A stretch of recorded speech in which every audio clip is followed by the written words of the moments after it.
Darren and Lauren, how special and different is your little one? Malachi is 18 months old. He was born with Down syndrome. And it's something we knew nothing about other than, you know, Down syndrome is the most physically recognizable mental disability worldwide. So you see somebody with Down syndrome and everybody knows it.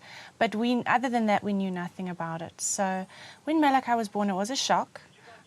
We were very sad for a few days, and then we decided to start learning as much as we could. And a lot through the international communities, but the local communities as well. We learned so much about Down syndrome, and that it isn't as bad as you think it is. Malachi will also be able to do everything his friends can do, everything his peers can do, just a little slower. How did you? When did you find out that he's got you know, Downs? In the operating theatre at the Caesar. So we didn't know. A lot of people know beforehand.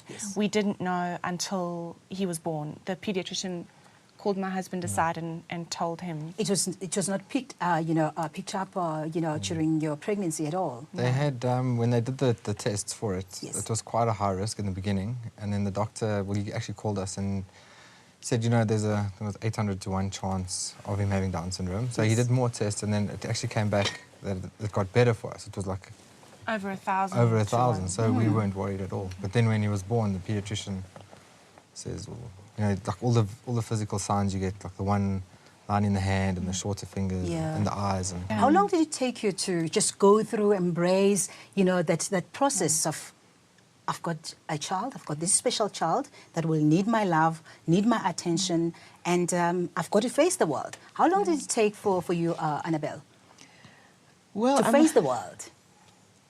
Initially, I wanted to, because of course there were physical attributes that I felt I want to protect my child. I don't want people to laugh at her. I don't want people to stare and ask questions and make her uncomfortable. And there's a whole range of emotions that you go through, and I think you have to, as a parent, you have to work through those emotions. Like you were saying, there's fear. You don't understand the situation. You've got to equip yourself with knowledge so that you know, look, this is not the end of the world. It took a while because I had to go through the whole fear, the denial, the anger. Why my child? What did I do wrong? Did you blame yourself? I did blame myself. I said, look, maybe is there something that I did? Maybe some perceived evil thing that I did that I'm being punished for, but why my child? Why not me? And eventually you go through a process of you accept it. And when you start accepting it, you're equipped with the emotions to deal with the situation that you have. And that's when you start learning and you start coping, and even for the people around you, you know, even for the child, to teach them to cope with their condition.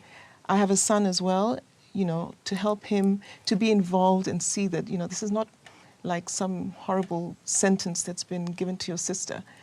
We're a family, it's a blessing. I also feel that Vanessa is a blessing.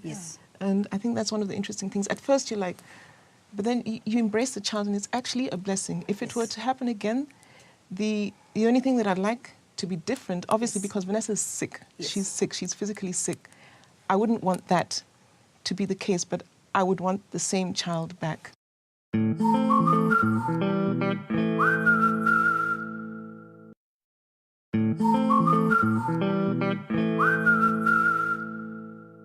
Apparently, men dread baby talk.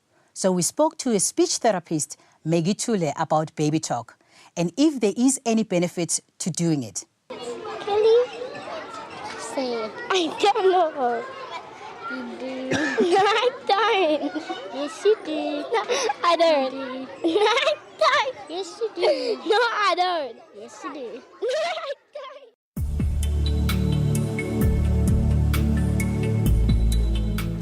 don't. Children are listening from when they're born. And in fact, research has now shown that children are listening while they're still in the womb as well. So talking to your child, even whilst you're pregnant, has beneficial implications for your child. They get used to your voice, first and foremost. So by the time they're born, they find your voice the most soothing of sounds around that they will be hearing once they're born. So it's very beneficial to talk to your child right from the beginning.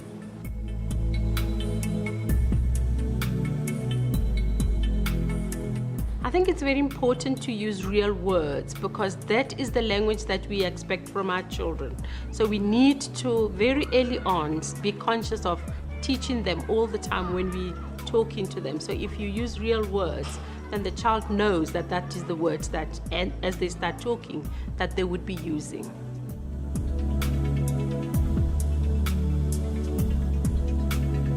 Speech begins to develop from the listening side of communication. So from early on, as young as about 4 or 5 months, children are listening to speech, and that's why we have to use real words when we're talking to them, because they are listening. But for them to express themselves and to say words, that begins around probably 10 months to about a year, that they start to say real words, that we can identify them as words.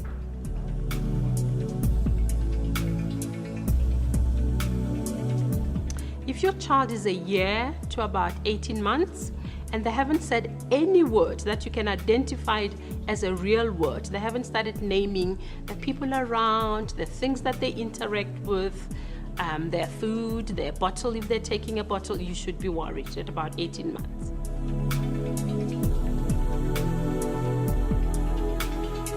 It's not detrimental to a child to be exposed to 2 languages. The child very early on learn to identify a language with a person.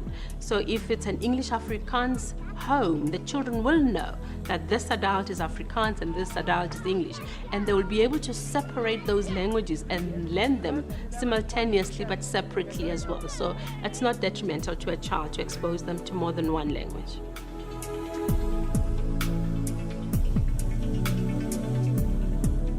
I think you always introduce an additional language when the child is already familiar with the first. So if English is not the language that's spoken in the house, then it should be introduced when the child already has a solid first language.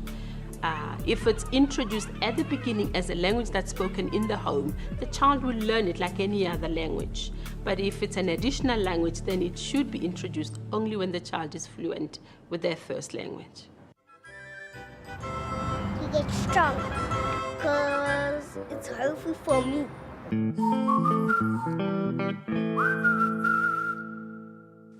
As parents, we often don't get a lot of time to spend with our families. So today, get your children off the couch and spend quality time with them in the one place everyone loves, the kitchen. The kitchen is a wonderful place in which happy family memories can happen.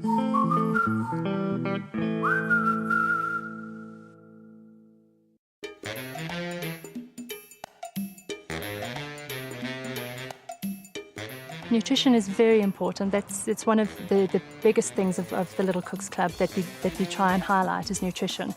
It's about healthy eating habits for children, so that they would come in, they would make something healthy. So we work on 2 weeks something healthy and then 1 week something naughty, because you do have to have fun while you're doing it as well. So, and our healthy is we always incorporate vegetables, fruits, so the children start, if they make it themselves, they really enjoy eating it. I started the Little Cooks Club because firstly my children love to cook, I love to cook, and I knew it would be really, really fun. It's educational for children, it teaches them to eat healthy. They enjoy eating healthier things when they make it themselves. What's really nice about this is I get to stay at home with my children as well while I do this. Hey guys, did you enjoy making that pasta? Okay, while it's in the pot cooking, we are going to do our tomato, basil and feta cheese salad that we're going to toss into it.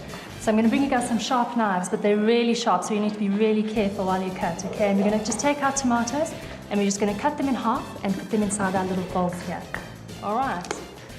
Kenny, now we're sitting around the table. What is your take on eating with the family? What do you think of that?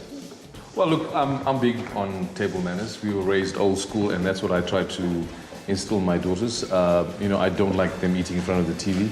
I think kids don't have an idea of what they're consuming when they sit in front of the TV because you're distracted by another activity. Whereas if you are engaged in, say, focused on having a meal, you actually get a better idea of what you're eating and how much you're eating. So, from a nutrition point of view, I think that's important, but also for family bonding. I mean, we've had, growing up, so many good conversations around the table. So, I like to get that culture going with my kids as well. And I mean, it's always nice when you have visitors around, so that if the kids are part of the conversation, it's much better than, you know, having the kids on one side and then the adults on the other side. I like to get the kids involved as much as possible. So yeah, I'm big on that. Well, I mean, George, your wife is quite the chef, and, you know, I'm sure you get lots of treats and eats and biscuits and cakes. How does it work with the kids, though? Because, you know, you're trying to have discipline, but at the same time, when they do well, you obviously treat them. So how do you strike that balance? Treats in our house, not necessarily sweets. Not that they don't eat them. Of course they do. They go to parties, and when we have parties, they like to have a little sweet here and there. But we try to keep it as healthy as possible. Of course, when they do something good, we definitely reward them, whether it's cupcakes or whether it's a little chocolate or something, by all means. But it's more we don't do it often. We try even with their drinks, they don't touch fizzy drinks. Out of choice is what we raise them. They love their water. If and when we do go out and there's a dessert, by all means they're more than welcome to have that. But that's as far as it goes. We definitely try not to encourage eating of sweets in our house. Well, George, it's been an interesting afternoon. Our kids didn't do too badly, and the food was quite nice as well. Thanks for having us over. No, okay, it was great. It went well. We got such a nice free lunch.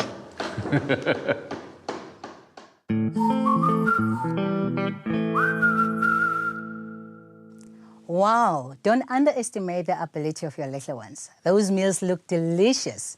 Please join us for the next week's important episode as we focus on the safety in the home.